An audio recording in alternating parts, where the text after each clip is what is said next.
Okay, so we are making some Philly cheesesteaks. You start out with some thin sliced steak meat for your Philly cheesesteak, like some steak. You're gonna put some seasoning on it, such as black pepper and seasoning salt.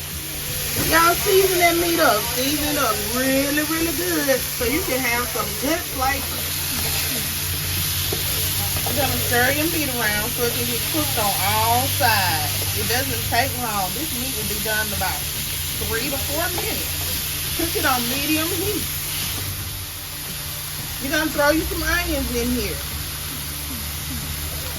Okay, place your cheese on top of your meat, everyone.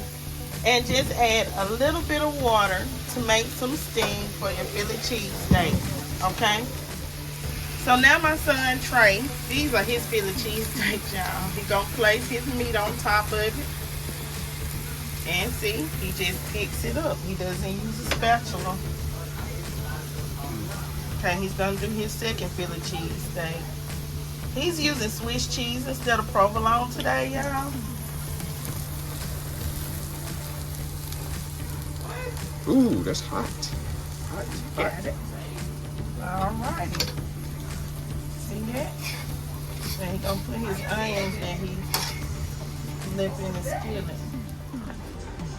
Y'all, we having some simple steak sandwiches, steak subs, Philly cheese subs today.